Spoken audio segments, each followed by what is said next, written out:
Good evening.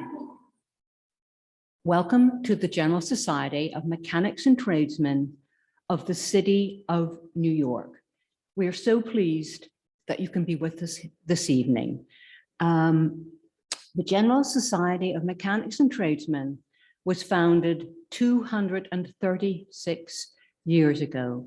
It was founded by 22 artisans. Since then, the organization has evolved into an educational and cultural organization.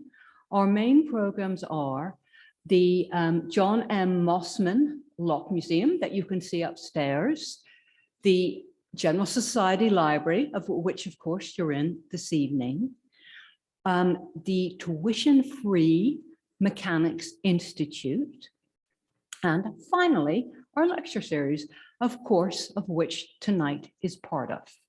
Excuse me 1 second.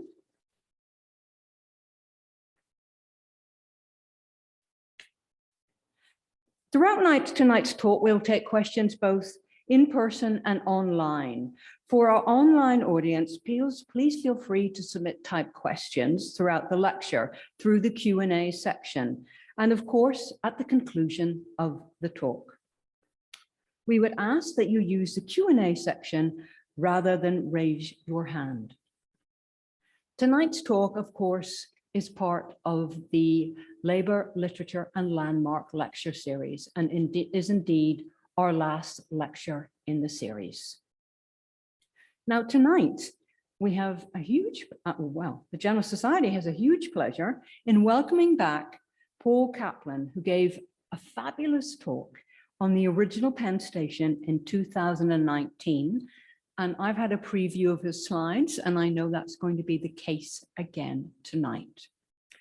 Paul writes under 3 series, The Cultural Guide, Social History and Biographies, and Business Technology Marketing, with 7 published books from History Press and Quill Driver Books.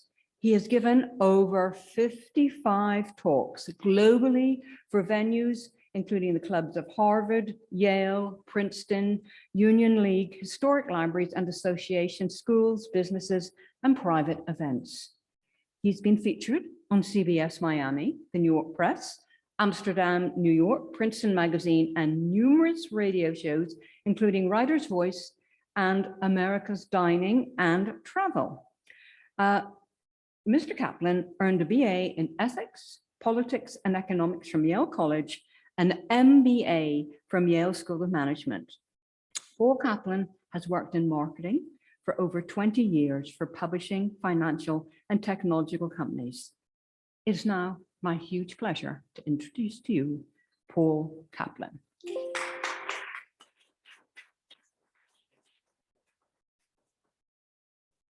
All right, well, it's terrific to see all of you. Thanks for coming. You know, it's kind of a special thing that now we can have meetings in person. And, I've done a lot of online talks during the pandemic, and that's all fine and well, strictly online for a lot of venues, I think, like, different like libraries and community centers and so on. But places like this to me are really special, and I'm sure it is to you. And, just this venue going back to 1754. And I'm really glad that we can kind of be here in person. As well as I just want to give a shout out to everyone online as well. And we're really glad that you're here and you're a really important part of this talk too. So we are going to learn about the progressive era tonight, hopefully have some fun on the way. I'm going to kind of be asking you some questions too as we go along and make this kind of fun, both in person and online as well. Okay, so I just want to give a quick thank you to the setup for this event, and for Karen and her staff, and Victoria, and for all their work, and for William, a guest of mine, and helping me set up here. So thanks to everyone as well. All right, so let's talk about kind of a layout for the land for today. So we're going to talk about what is the progressive era, the calls for reform, women's suffrage, the early environmental conservation movement, worker rights, and transportation. Now, first off, some of you may have been at some of my previous talks where we did like Penn Station, and I did some on biographies. So that was like very specific to a particular person or place. This talk, though, is more of is history. So it's more at like a 30,000 feet level of this period. So there's a lot of different topics. I only chose some for this talk. The book, we kind of get into more. So this will be more topical, just to lay that out. So first of all, what was the progressive era? Well, let's take a look at the present day. One thing that I want you to get out of this talk, or from this book, is contextualizing headlines. It's not like these headlines come out of nowhere. In fact, many things really started in this progressive era, but they're just in a different form today, is really what you see in many ways. So I think you're all familiar with a lot of these different things, but if you just look at like in the last year or so, or 2 years, whether you have the civil rights protests, so much of that happening at the beginnings of the early civil rights movement in the progressive era, now in the news, the Biden infrastructure plan, that was a very key piece of the progressive era, and about expanding with electricity, with transportation, which we're going to talk about. You're probably reading about unions at Amazon. They decided, the workers decided not to unionize at Amazon in Alabama. They're like John Deere and other examples as well. The COVID-19 pandemic, you're reading about big tech monopolies, right? Like Google, and should they be broken up? Cannabis legalization, which became legal in New York State. So there would be prohibition, and about alcohol. So want to have that as the backdrop to give you that. Okay, so let's talk a little bit about the Gilded Age, which we're going to look at a timeline in like a minute. But I want to give you a sense of what the Gilded Age was and how in many ways the progressive era was a reaction to that. So the Gilded Age, I think a lot of you are kind of familiar with history, and you've heard these terms, but maybe don't know exactly where it came from. So that's what I'm going to try to give you. So this co-authors of the Gilded Age, A Tale of Today, which was co-written by Charles Warner and Mark Twain. Now, everyone knows Mark Twain, but I'm just going to tell you a little bit about Charles Warner. He was an American essayist, novelist, and he was a friend of Mark Twain, and he was an editor at Harper's Magazine. He was famous for the quote, "Everybody complains about the weather, but nobody does anything about it." But why did they call it the Gilded Age? Well, when you think about a piece of jewelry like gold, it glitters. It's so beautiful and sparkles on the outside. But when you chisel away at it, underneath can lie black steel. And that's what they were getting at. Even if the Gilded Age may have looked magnificent with the mansions and with a lot of this opulence created in the Industrial Revolution, they are speaking to the great income inequality that underlies it and a lot of the other issues, which we'll get into. But they're kind of looking at that. So Walt Whitman, just a little bit before this time, but he kind of is a little prophetic, and he says, if the US, like countries of the old world, is also to grow vast crops of poor, desperate, dissatisfied, nomadic, miserably waged population, then our republic experiment, notwithstanding its surface successes, is at heart an unhealthy failure. Who were the reformers? I'm going to be using this term a lot. We should define that. So I tried to make the boxes here relative to their influence in this period, in my opinion. So we have social workers, right? We're going to talk a lot about that. Labor activists, suffrage activists, but you also have a lot of influencers, so journalists, politicians. You have a group that you don't always see associated with this today, but was very important with a lot of these things, which is Protestant ministers, in terms of a lot of what was called the social gospel, and kind of preaching that, and forming alliances between ministers and a lot of social workers. So let's talk about the timeline. Sorry if it's a little hard to read. So the Civil War ends, right, in April 1865 with Robert E. Lee's surrender. And only a few years later, the Transcontinental Road is completed in the late 1860s. This is a really big deal. This changes everything, because now you can have goods that come back and forth around the country, and it makes some of the waterways a little less important. So again, it's subjective, but let's just kind of say the Gilded Age begins around the 1870s, and the progressive era, what we're going to be focusing on, is 1890 to 1920. Just a few events here that are marked by it, and by the way, We are talking about the US, but I'm kind of emphasizing New York State, okay? Not just New York City. I'm gonna give other examples around the state, which I think you'll find interesting. So the Tenement House Act passed in New York State legislature, the ratification of the 16th Amendment allowing for personal income tax, because there was essentially no personal income tax before that. And now the question you may ask is, well, when does the Gilded Age end? It's subjective. Some would say maybe around 1914 with Henry Ford paying workers $5 a day at Ford Motor Company. So like if you go to Dearborn, Michigan, to the Henry Ford Museum, they'll say that. But then others, for example, there's the Gilded Age Museum in Palm Beach, Florida, based on the railroad magnate. They would say, no. The Gilded Age did not end until the stock market crash of 1929, when there was a real shakeup of wealth. But we're talking about the Progressive era ending in 1920, and shortly after the ratification of the 19th Amendment for women's suffrage. Okay, now, when we talk about the Progressive era, there's really like three, I kind of boil it down to three components.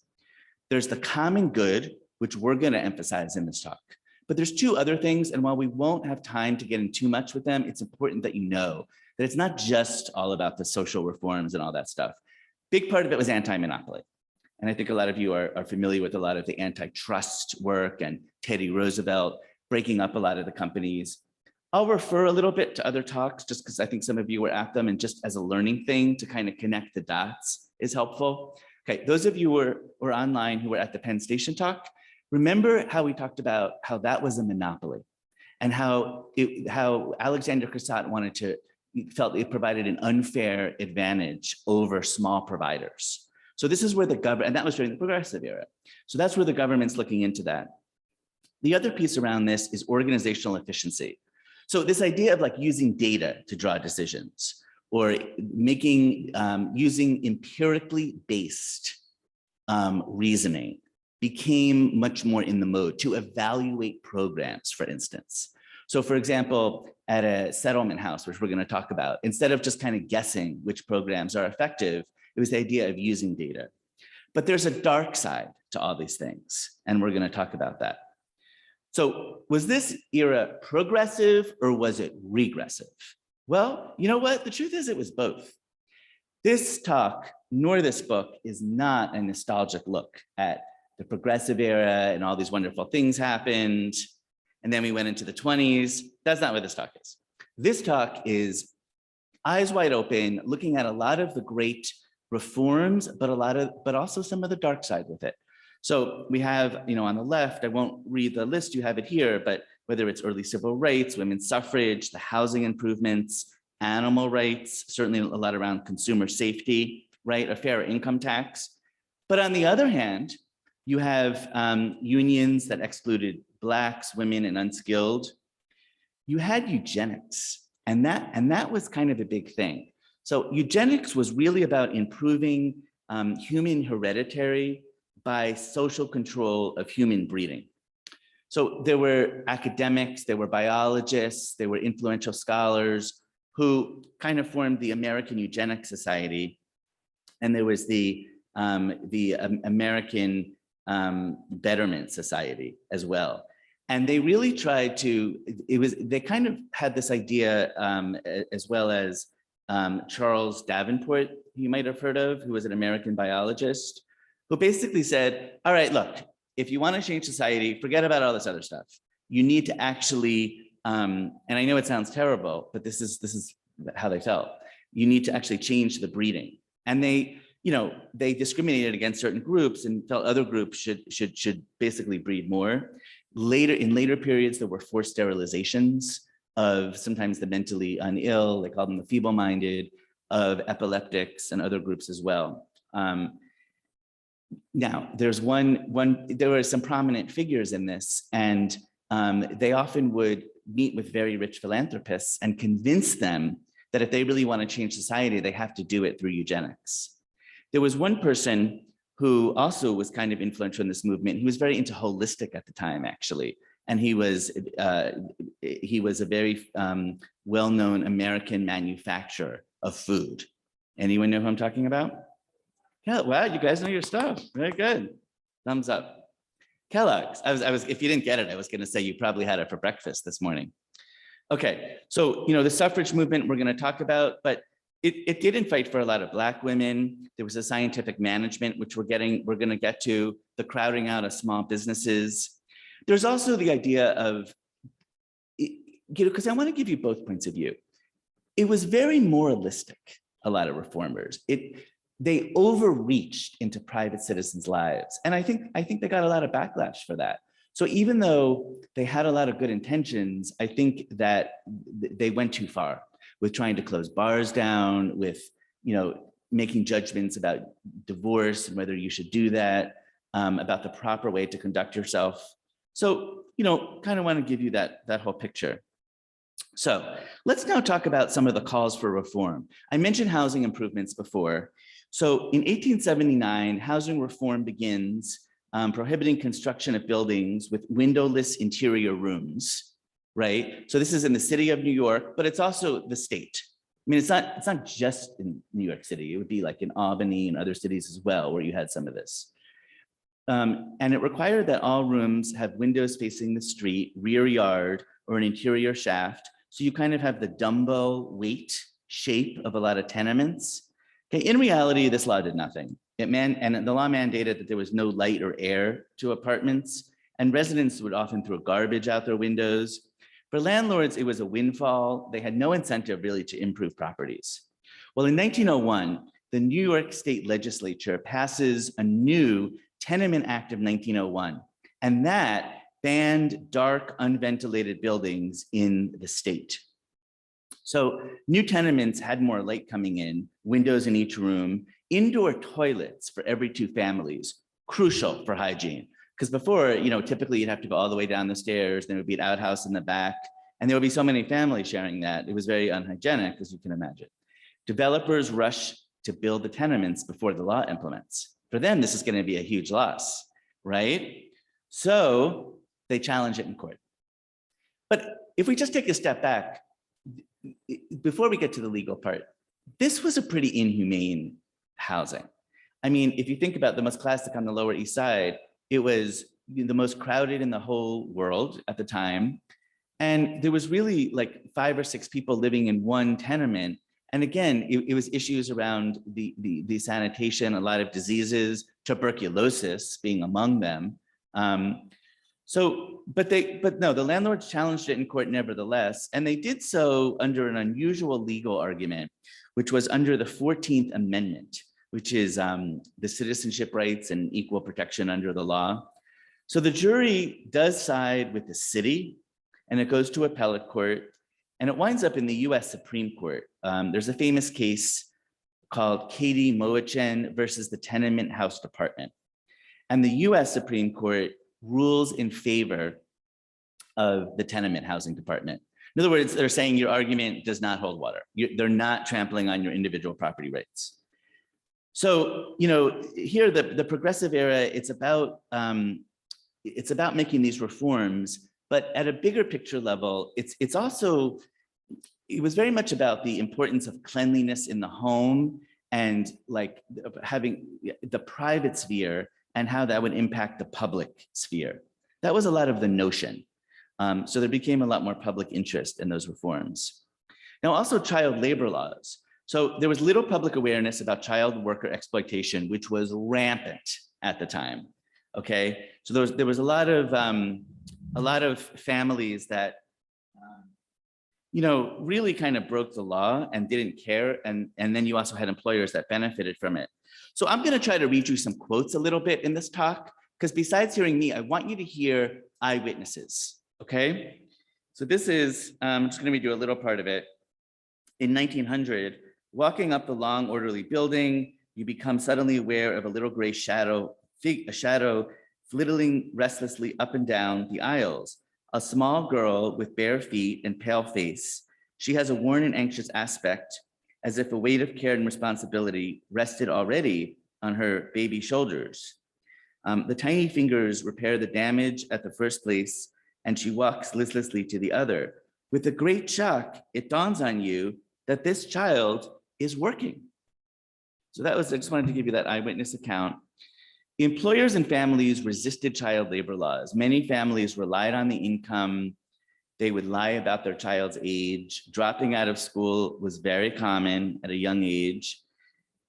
Reformers, I kind of boil it down to three issues as they saw it. One, employers saw children as a key ingredient in their profits. Two, much of the public believed poverty to be the individual's fault. C, officials were paid off. There was also a lot of, I've read primary documents about like the employer would put up a flag, but that would mean that inspectors are coming and all the kids need to rush home so that the inspectors don't see what's really happening. Now, you also have much of the public who did not think the government should interfere. They said this is a private matter between the employer and the employee. Too bad if it's a kid. It's not the government's role to step in. This is private enterprise. That was a predominant, and in many ways still is, a predominant sentiment. You had Florence, who heard of Florence Kelly? Anyone hear of her? No, okay, I talked about her in the Lillian Wald talk. She was very important in a lot of the, in the settlement movement, but she really pushes for the Children's Bureau. And, eventually schools improved, child deaths decreased, more family courts opened. And legislation was passed to control the number of hours that children had to work. But again, it was very poor enforcement of that. And I should also say there was a Children's Labor Bureau that was founded. It was talked about for years. They thought about that in the Henry Street settlement. Lillian Wald and Florence Kelly pushed for that. And finally, in 1912, it was enacted. So it had some standing, but it didn't last. Okay, so now let's talk about some other aspects of the progressive era. So there was much more, we started to get a little more of a middle class and the idea of leisure, but leisure for regular people too. And so part of that is about accessibility, right? So in terms of museums, they had hours that were inaccessible to a lot of working folks. So reformers petitioned the museum to be open on Sundays. This met with a lot of controversy. The Met had a lot of supporters that left because of that. So, there are a lot of moral choices that you see a lot of these administrators had to make.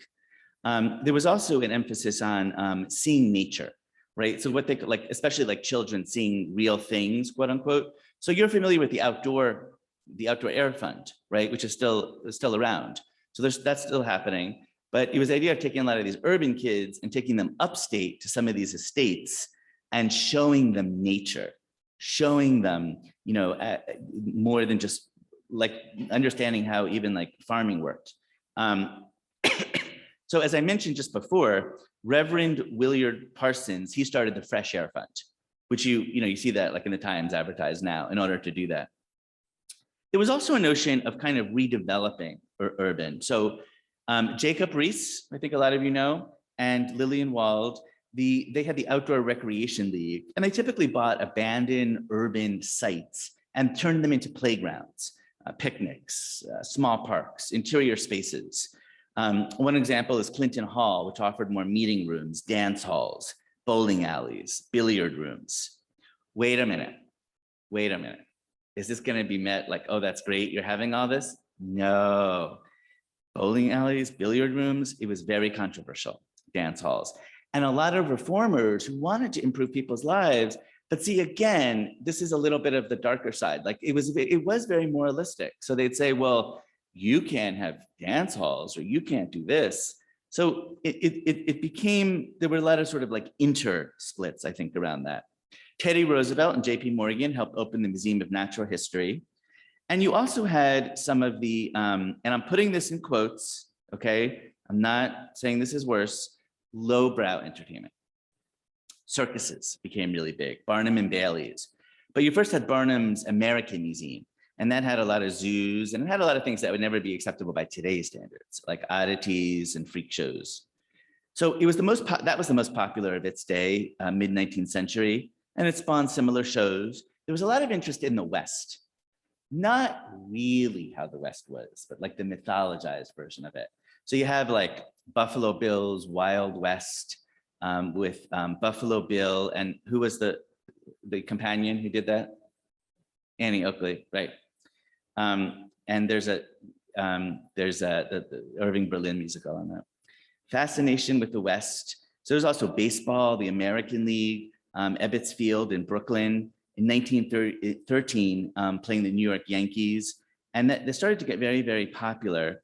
1890s, the New York Giants had a new stadium, and the New York Highlanders become the Yankees.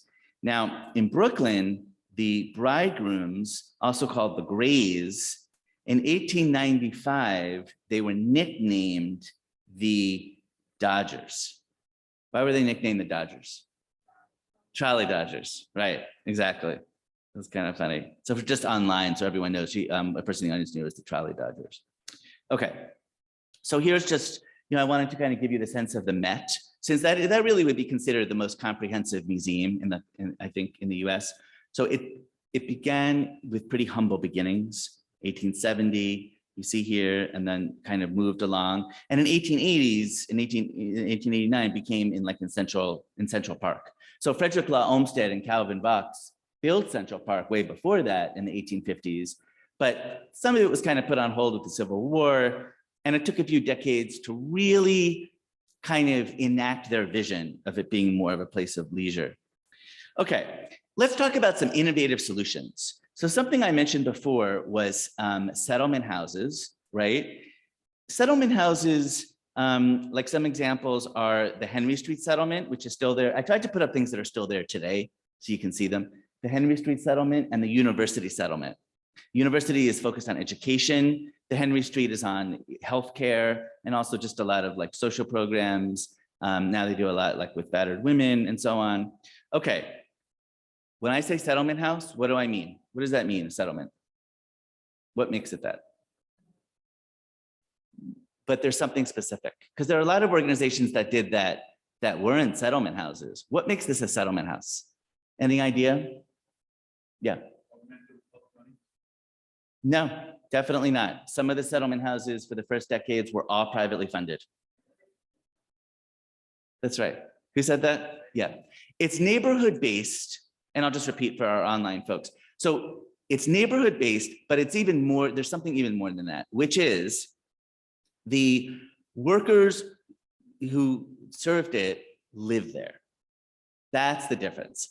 They didn't kind of commute from another area, but they wanted to be a part of that community. I gave this talk at the Yale Club last week, and someone asked, I thought, a pretty good question. He wanted to know, well, were there social class differences between the people doing this and the people they served? How did that play out? Yeah, there were. So one way to combat this was they actually lived there. It tended to be usually people who were unmarried and had that extra time and had a social work background. But by living there, they got the trust more of the people who live there that they're serving. And that was a very creative notion. The other thing is, it's like treating the whole person. I know that's very cliche today. You're gonna be like, yeah, everyone does that. No, not in those days. It was all about symptoms. That's it. It was all symptoms. Whereas the settlement houses were about, we want to solve for the underlying social issues. Some of it, what we would call today, like public health, or improving education at a more mass level. Now, often it's sprung from disillusionment from bureaucratic institutions, okay? So for example, Lillian Wald she served as a nurse when she first moved here. She was from Rochester, New York. She did not like her experience as a nurse. She felt it was very bureaucratic. It was very poor patient-like relations. And she actually was very entrepreneurial. So what she did was she ended up starting her own settlement. It wasn't the first one. There was the University settlement. But her whole thing was, we're gonna kind of do it our way and make it much more genuine to the neighborhood. I get into her in another talk that I do on that, which if you're interested, we could do another time. So the University settlement, 1886, is the oldest settlement, provided a library and kindergarten and public baths.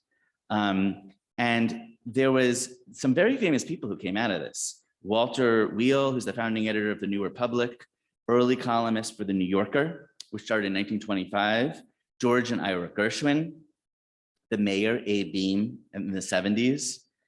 Have you heard of Chicago's Hull House and Jane Addams? Yeah, some of you heard of that. That's kind of more famous. I guess it's more famous, although it didn't stand the test of time. Unfortunately, it closed about 8 years ago. So Hull House was Jane Addams in Chicago, 1889, and Ellen Starr. It was educational and recreational. They talked about 3 R's, okay? Residence, research, and reform. They also had Chicago's first playground, bathhouse, and public gymnasium. And guess what? This influenced some of what was going on in New York with the Henry Street settlement. And you had the Grand Street Playhouse, which is still there today. Who's seen a show at the Grand Street Playhouse? Anyone? Oh, you have, great.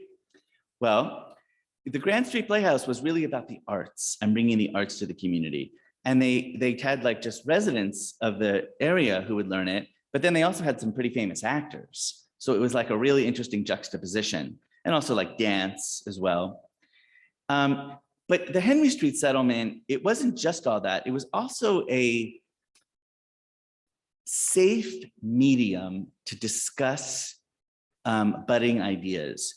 Who can tell me what major organization, which is very influential today, the antecedent for that, the idea for that was kind of fleshed out in the dining room of the Henry Street settlement? What's that organization today? Yeah. No, not the YMCA. What's that? No, not Planned Parenthood. Anyone know? You're close because there was a lot of talk about labor, so that's a good guess, but no. Okay, the answer is the NAACP. So it was the was it called that then? No, it was the organization that would eventually become that. You know, that was discussed in the Niagara Conference in 1901. But it was like fleshed out and discussed more here. So, you know, a lot of those important conversations happening here. Okay, now other reforms, you have playgrounds, outdoor spaces, school nurses, health insurance. Health insurance was very important, right? Because the whole idea is partnering with the private industry in a good way so that you can get your message out to those that never had insurance. And so MetLife kind of did that. And part of what made that successful was they had the pamphlets that were in the local languages of all the different immigrant groups, and used the symbols and used not just the language, but expressed it in a way that they would relate to. Because remember, most people wouldn't trust the healthcare system at the time. And then there was consumer safety, and that was a very big issue as well. Okay, so I'm just going to briefly kind of touch on the pandemic of 1918 and 1919. So I think a lot of you are aware, you know, it's called the Spanish flu, but it didn't start in Spain. It's only called that because during World War I, France and you know, Germany, of course, they're not going to admit that they have this pandemic because that you never want to show your enemy in war your weakness. So Spain was neutral, and so it kind of got that name. And it had 4 waves. It was relatively mild in the beginning, in the spring of 1918. And then you have the conclusion of World War I and a lot of troops coming home.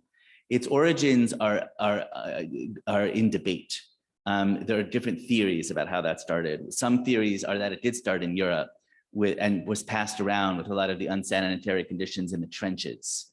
There are some theories that it started in China and was brought over to Europe with some of the Chinese laborers who assisted in the war and then brought to the US. So one thing that's interesting though about this is, I have news for you. This is a forgotten pandemic. No one talked about this for 100 years until now. That's the amazing thing. I went to a seminar on 1919 2 years ago. Maybe they mentioned this for 2 minutes. I have a book on 1919. It's 2 pages. They spend 2 pages on this. It was like nothing. This was the forgotten pandemic. And one of the interesting things in history, you never know what's going to be remembered and what's not. For all we know, this pandemic now, we don't know. If you'd be surprised if in 50 years, I think it will be remembered because it's very different now. But 50 to 100 years, who can say what will be emphasized and what won't? So why was it forgotten? So my theory on that is because illness was much more common. And tuberculosis was especially a really big deal. And they called it the Taylor's disease, consumption. And you also had, smallpox and some other diseases as well. So it wasn't like such a dramatic thing in that sense. Another big difference with this pandemic is it did not tend to be asymptomatic. If you got it, you knew it. And while I mentioned the first wave was somewhat more mild, the second wave, which was in the fall of 1918, now that World War I has concluded and everyone came home, was really, really, really bad, much worse than anything that we've seen now, because there wasn't asymptomatic, and it really harmed young adults. I mean, it harmed the elderly, as all influenzas do, but there were many more deaths, and it was the young adults also. Why young adults? One theory is that their immune systems are so good and so strong, but it actually backfired. And it kind of like tricked their bodies in a way, you could say, and they died very quickly from it. It was a much more quick death than now. There were no vaccines either. You also had in the summer, it went down in the 1918, and people put their guard down. And then in the fall, it got much worse. And then in the spring of 1919, there was a third wave. It wasn't as bad. But then by the summer of 1919, it really started to dissipate. There was another wave, more in other parts of the world. This pandemic is gonna end up lasting longer than that one, actually. That one, it just kind of died out. There weren't vaccines. Now, something that I think is interesting is there's a theory that because there were so many deaths of young adults, it made the labor market very scarce for workers. And some historians believe, it's just a theory, and it hasn't been validated or agreed upon by everyone, that this shortage of workers is one of the reasons for the 1920s boom in the Roaring 20s and the stock market boom and so on. And what's interesting is, because I told you I'd put things in context, now you have, I have pictures of, on trolley cars, people going without masks and the driver not letting them on in 1918. There's an anti-mask society that comes about in 1918. That's right.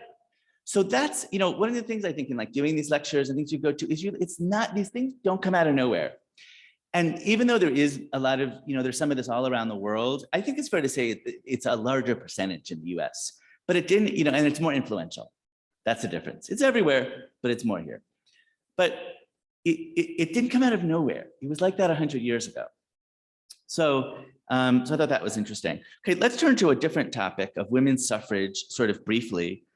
So in 1830s and 1840s, discussion about inheritance rights and property based on gender. It wasn't about voting. It was about, inheritance.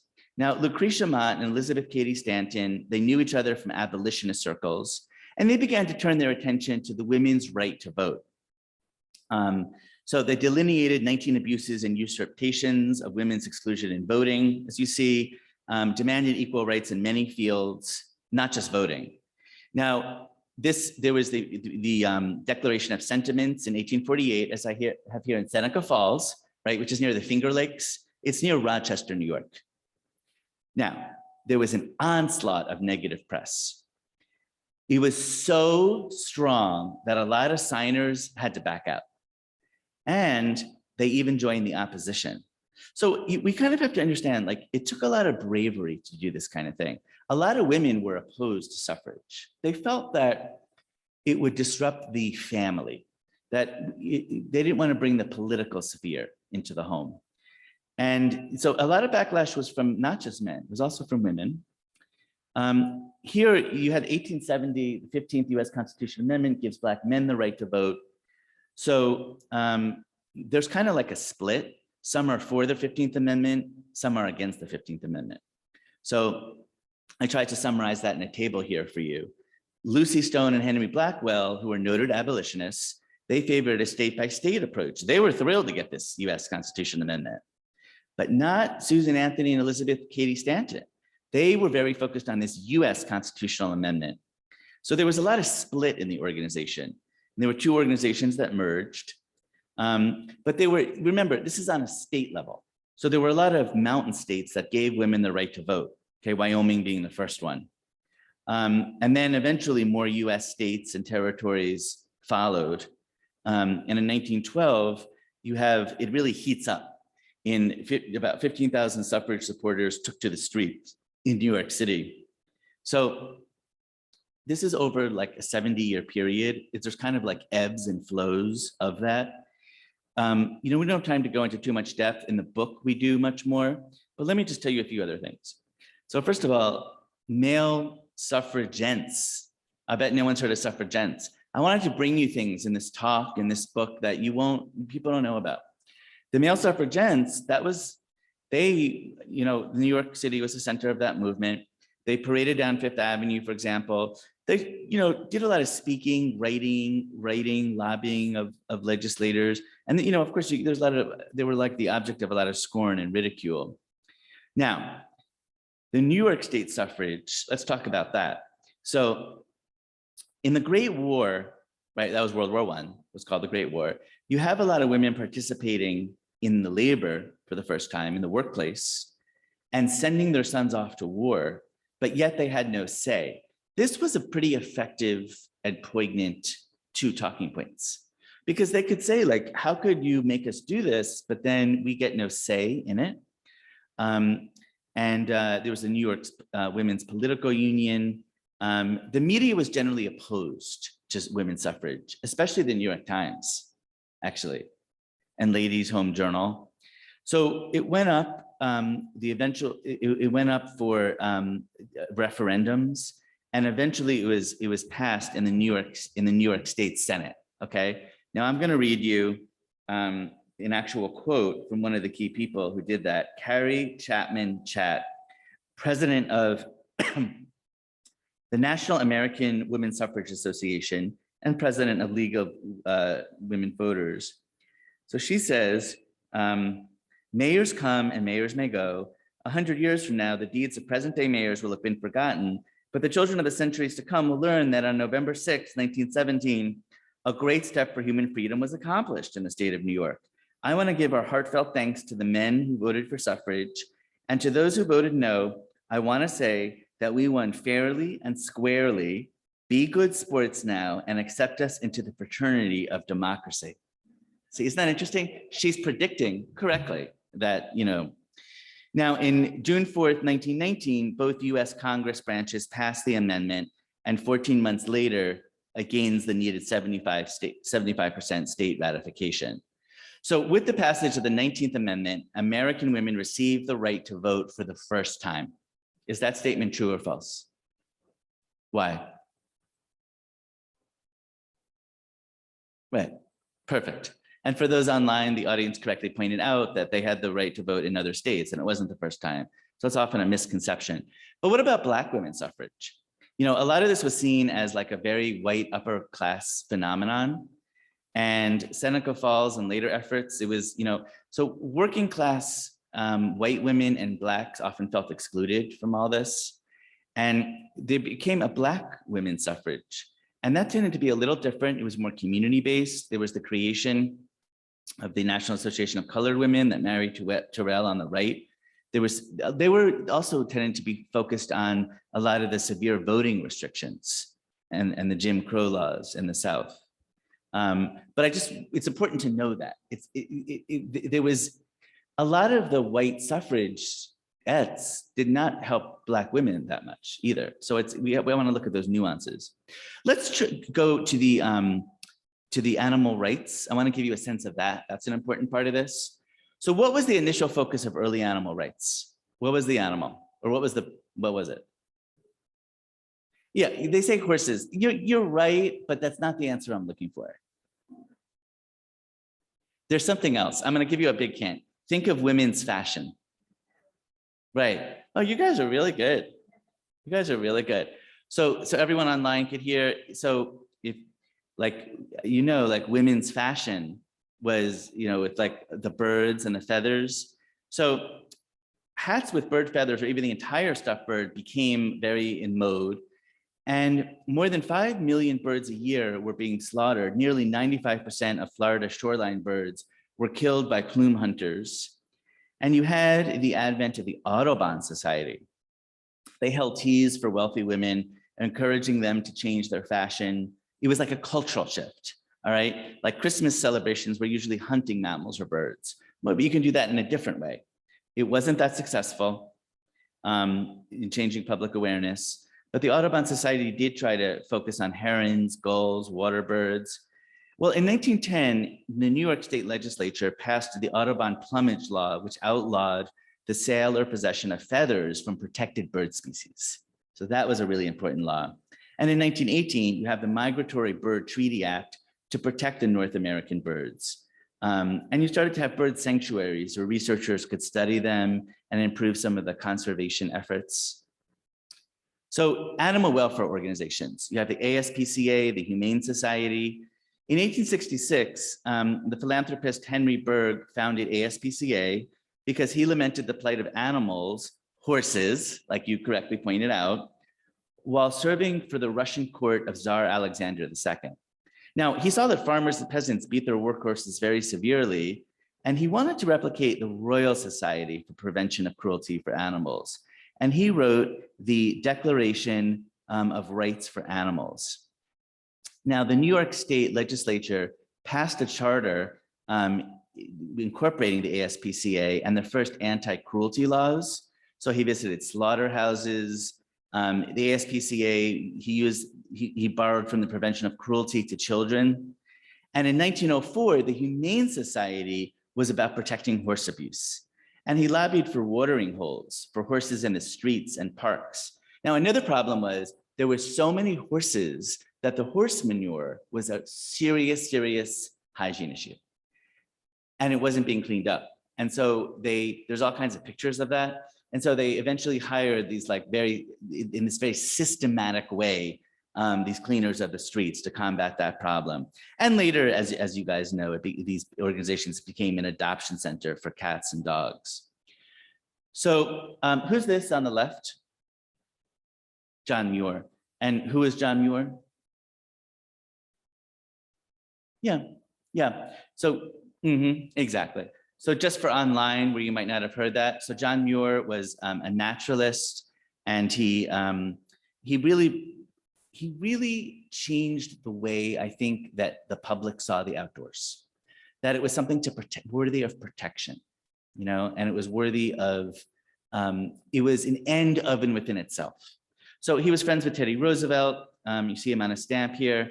And Teddy Roosevelt, he was a rancher and naturalist and bird lover, and he was a very frail, sickly boy. He was always interested in taxidermy. He had his collection, which he gave to the American Museum of Natural History. He traveled from New York to the Dakota Territory to hunt bison, which was this very arduous, dangerous trip. And that really made him fall in love with the outdoors. He purchased a ranch there.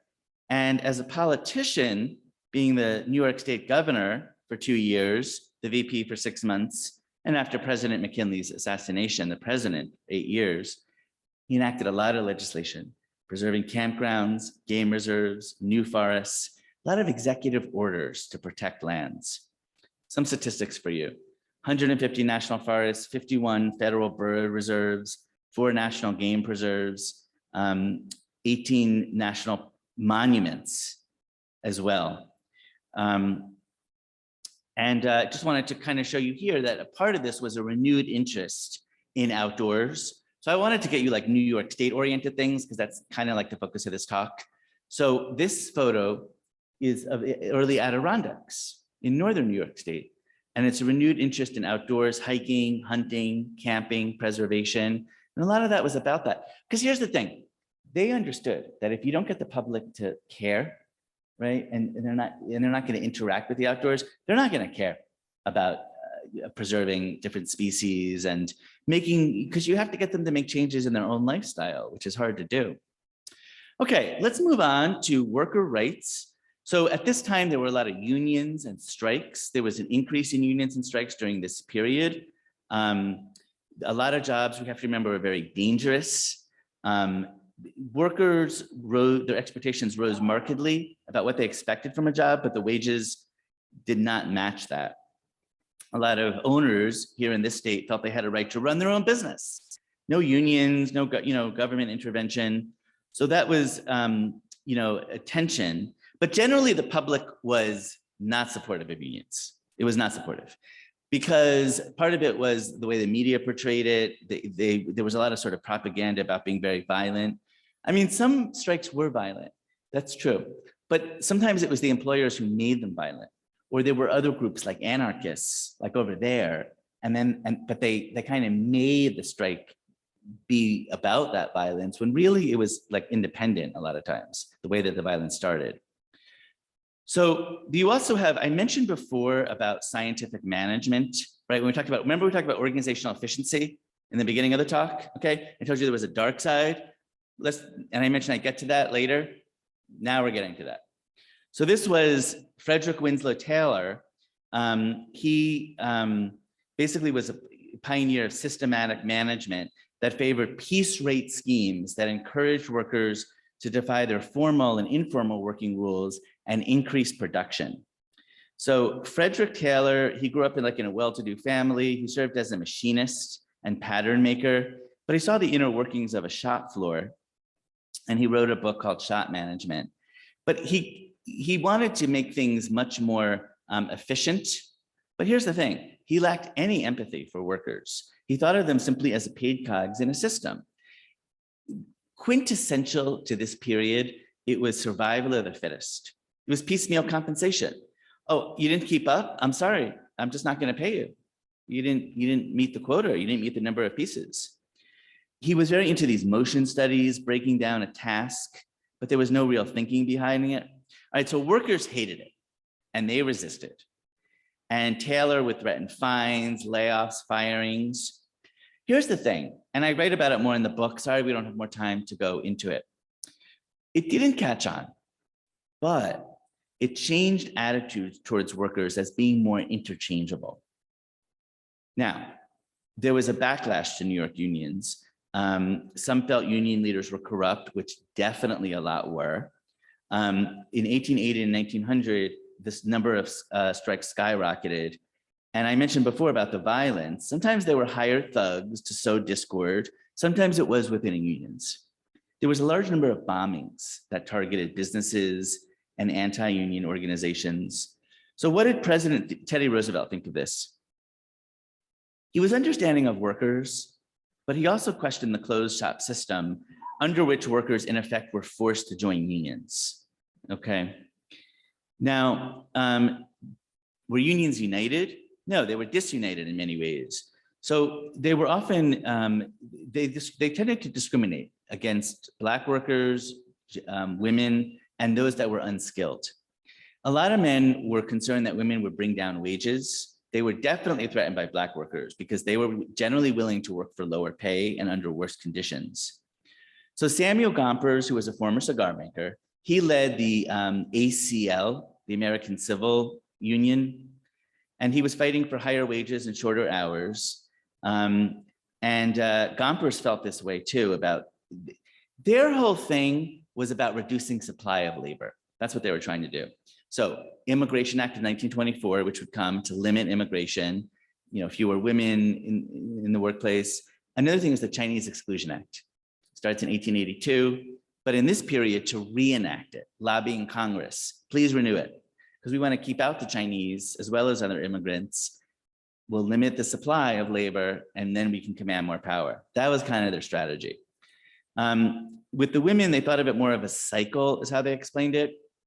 Because they said if women worked, then the men would get lower wages and then they would have less to bring home to their households, and then the women would have to find more work. So that was kind of like how they sort of explained their point of view. But the Women's Trade Union League tried to bridge these gaps somewhat successfully. And there's something about the skilled and unskilled. So let me just kind of take a time check here. I just have like a few more minutes, if that's okay. Maybe take like 5 more minutes or so, 5 or 8 minutes. I like to talk, I always go over. I'm a talker in real life, not just this. I like conversations. So I'm going to talk a little bit more about the worker piece. And I just want to give you a little bit on infrastructure and transportation. We're going to show a little video and then we'll end and we'll get to questions. Okay. So just give me like maybe 5 more minutes. So I'm not getting into this because I think a lot of you you seem pretty familiar with it, but The Triangle Shirtwaist Factory fire was New York City's third worst disaster near Washington Square. It was 500 mostly young female immigrants, and they were locked in. And when a fire broke out, they perished on March 25th, 1911. The ladders couldn't reach the 6th floor, and 146 workers were trapped, right? And they perished. And the owners escaped unharmed, and there was a trial that ensued. And at the trial, the workers were acquitted because they couldn't prove, the prosecution couldn't prove that they knew about they were locked in. Here are some pictures from it, then and now, of this, horrid, horrible thing. But I want you to get from this, though, that this is what turned public sentiment and legislators. Now they started being more interested in workers' rights and so on. So the commission was formed after this, and they held public hearings all over New York State. They had 222 witnesses, public officials, factory workers, union leaders. They drafted 15 bills, many of which were passed. 36 of the commission's recommendations became law between 1911 and 1914. And you also have some companies that started to do some innovative things, right? So I told you I'm going to give you different New York examples. Eastman Kodak in Rochester, New York. George Eastman, who founded Kodak, he introduced profit sharing in 1910 as one example. And you also had some settlement house workers who tried to work on this as well. But I do have to mention, when the settlement house workers, when they talked about healthcare and education, fine. The philanthropists who are backing them, no problem, not unions. And I have primary documents from diaries, from memoirs that I can see in archives that say, if you veer into this labor union stuff, I'm not going to support you anymore, because that's not what I agreed to. See, it was very controversial, because then they're afraid they'll get in trouble with the business community if they do that. So there are a lot of moral quandaries around that. We talk about that in the Lillian Wall talk a little more. Okay. So transportation, this will be the final section, and I'll make it kind of quick. But the New York City subway opens in 1904. You have the Model T from the Ford Piquette plant in Detroit in 1910, and that's not where the assembly line was founded, which is what people think. But it's where the assembly line already existed, but it became like popularized in kind of this interchangeable parts. You have the trolley car in 1909. Does anybody know what was the first flight to fly passengers? It went from where to where? What? Pan Am? No. Yeah. The first one was in 1914, which was a short distance, but from St. Petersburg to Tampa, Florida. I mean, obviously they're close by. But and if you go there, by the way, next time you're in St. Petersburg, Florida, you can see like they have a whole exhibit about it. And this was when they first flew. I mean, you have to understand, this would be like the biggest thing, and everyone was so surprised they could do it. They flew passengers over that bay of water between St. Pete and Tampa. But there's the engineering example. So we have the Penn Station, right, which we talked about here, in terms of the tunnels that were built. They looked to the Gare d'Orsay in Paris for inspiration, not just of the architecture, but how do you build tunnels? No one would have even thought about tunnels underneath the Hudson River, the East River. How do you make sure that they're going to withstand the weight of the trains? There was no guarantee of that. And the risk that they took, because there was no way to get into Manhattan except through the tunnels. Okay, I want to give you a national example. Who's been to Alaska and taken the railway in Alaska? Oh, you have, oh, cool. Did you take the train? No, oh, you took the train? How was it? The train is amazing. So it goes from Seward to Fairbanks, okay? But you have to realize, like, this is such an engineering feat. That's why I chose it for this talk that I wanted to tell you about. I mean, we're talking about Alaska in the early 20th century. It's a territory, wasn't yet a state. But to build a train, it would have been totally unheard of. And they wanted to really have commerce in there. And some of the US leadership may be eyeing it that it would be a state someday. And so you have Warren Harding, who drives the Golden Spike in it. And there's a lot of pictures of him doing that. because it's such an important thing that he flies all the way out to kind of do this. So, I want to give you a notion of how incredible this whole engineering feat was. Okay, let's watch this little video just so you see like transportation in New York. So you see like with the trolley cars, and you're going to see the horses, and crossing the streets was a little dangerous.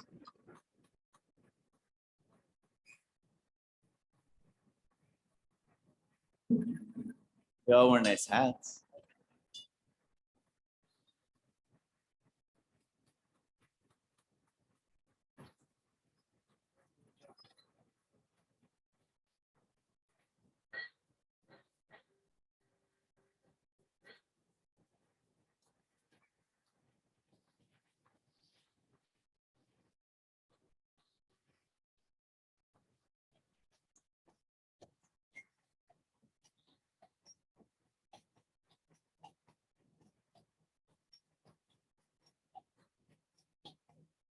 So you see like how this car, the recipients of the car is sort of, impacting with like the horses. I think that's a really interesting, shot there.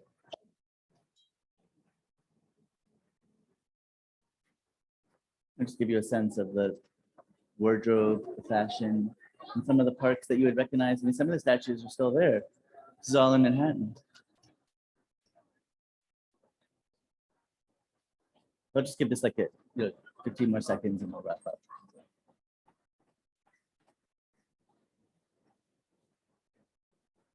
The shoe shining.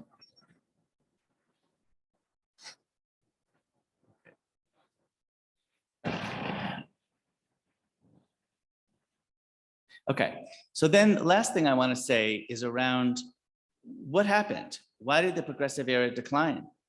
Well, you know what? There were a few reasons. I'm going to leave you in suspense to read about it in this book about why this declined. But just to give you generally, first of all, it's very important. Everyone, I want to be very clear. A lot of these initiatives had been accomplished and a lot of great work had been done. Some less so. There was a Red Scare, right, with the Russian Revolution that happened in St. Petersburg at the Hermitage. We talked about the morality overreach, severe immigration restrictions, like the notion of too many immigrants are coming in. We need to stop that. And a return to a laissez-faire government. There's one theory about the pandemic and a lot of younger workers. The boom happened in the 1920s. It was more about private industry under Harding and Coolidge and the roaring 20s until, of course, the stock market crash at the end of the decade, which would lead to a new set of progressive measures for a different and subsequent generation. That's the talk. Thank you very much.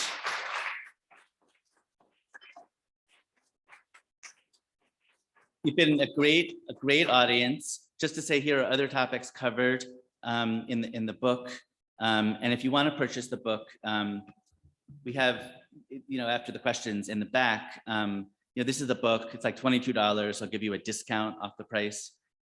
And it has a lot of archival photos, and it goes into a lot of topics that we don't get to go into here, and a lot of primary. There's a poem in it as well, and then some other books as well, which maybe we'll do some talks on or do some discussions on as well. Great, thank you very much.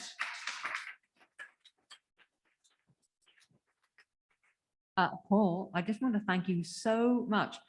The clarity with which you discuss these complex topics was, so impressive. And thank you so much for sharing your expertise. Now, we would like to take some questions from the audience and also from our online audience. Do we have any questions from our in-person audience? When did they first install traffic lights? Oh, that's an interesting question. I'm not sure. I don't know. There's a whole field about safety passage and pedestrian safety. One thing that I will tell you, which is kind of interesting, in the mid-19th century, in order to alert that a train was coming, they used cowboys who came from the West and on horses, and they would alert that. And you had that with some of the highlights. I think that's interesting. But that's a good question. I'd have to look that up. Came after this, and of course, after this era. Okay, who else would like to stump Paul? Okay.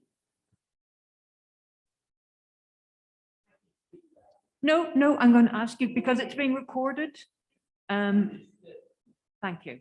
In your triangle waist shirt fire, you've referred to one group as a nationality and the other group as a religion. Why? So in terms of the victims, so Yes. the victims ranged from, they were like, Jewish members, Italian. Mhm, There were other people, right, different Right. groups.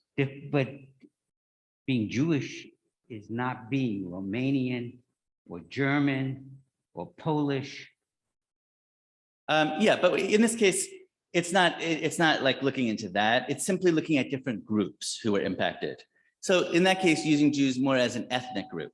That's all that's saying, that it's an ethnic group, which is commonly used. I mean, Jews, it could be used in religion, it could be used in ethnicity. So it's just used in that context. But the point being, I think, to take away from that is that it was 85% women, and there were several different groups that that were impacted from that. This is an online question from the chat.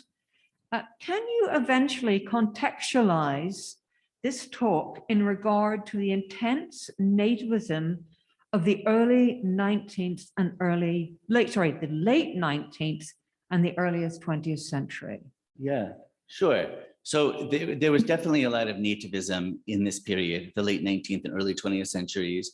You might have also heard of like the Know Nothing Party. And there was a lot of backlash to a lot of it was pretty easy to get into the US in the late 19th century. If you were healthy and you didn't have a few of the diseases they looked for at Castle Clinton and Ellis Island, and you didn't say that you were a communist or an anarchist, like a few things, you had a pretty good chance of getting in here. I know we hear stories about Ellis Island, and it was relatively easy, but there was a backlash to that and thinking that it was being overrun. So one piece of this was labor and labor unions, that the oversupply of labor, which would bring down wages. You also had just a feeling that some cities were getting too crowded, and it was dangerous. Now, so eventually this came to a head with the passage of the Immigration Act of 1924, which imposed a quota system for many different groups. So it became very, very hard to get in here. Now, another piece, I think, to answer this question is when I mentioned it was pretty easy to get in here, but not for all groups. That was true for European groups. But for Chinese, the Chinese Exclusion Act of 1882 was very much of a nativist sentiment.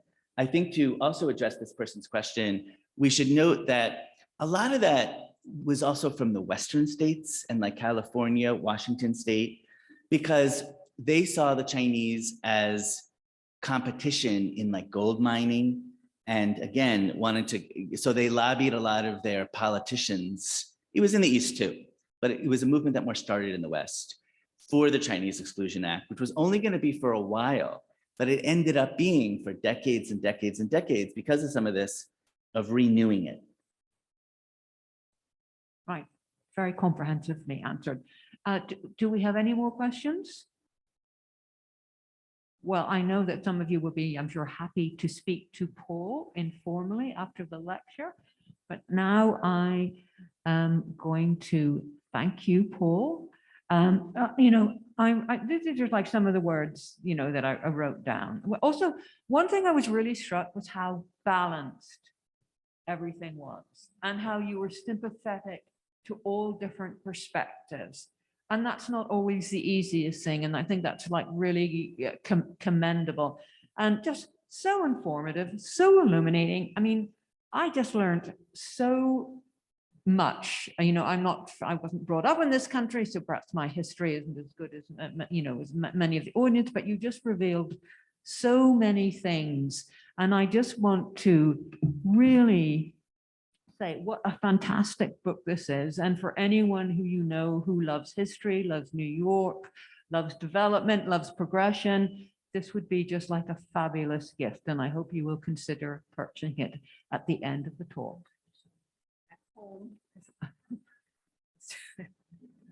Thank you. I completely forgot I was off screen. Thank you, Victoria. Thank you very much. Thank you. Victoria, would you like to say a few words? What really came to, well, so many things came to mind. Karen, as usual, covered all of it. So, but an overriding thought that I had the whole time is how blessed we are to live in this time. That's what I was thinking, that there's a lot to be grateful for. And I was thinking a lot about that. So thank you. And Paul, it's so good to have you back. And well, I saw you heard you, giving hints about your future projects, which we can't wait to welcome you back for. So thank you. Thank you. Yeah, well, it's just been fabulous to have you here. I'll just move over to be on camera. I'm so sorry, Paul, Oh, not sure. to grab your space. So No, sorry, no. just for our online audience. Yeah, I want to express our huge appreciation to you. What a wonderful way to conclude our 2021 lecture series. So we're very grateful for that. To you, the audience who are here in person, and our online audience. I know many of you have been faithful attendees throughout our lecture series, and we really appreciate that. So thank you so much. I also want to give a special shout out to basically Angelo Vigorito is our archivist, but he has been the technical person behind every single lecture, and particularly when we move to hybrid, that has been more complex, and we just want to express our great appreciation to him. And it's also his birthday today, so very happy birthday, Angelo Vigorito. I also want to express our thanks to our volunteers, Nancy and Mary, who've been here for the in-person lectures, which we're very grateful for. And finally, Meg Oliver, who helps us with the lectures remotely. So, and of course, our executive director, Victoria Dangle. Thank you. So for our in-person audience, we would be delighted if you join us in a glass of wine while you're purchasing a book. Thank you so much for coming this evening. Thank you very much.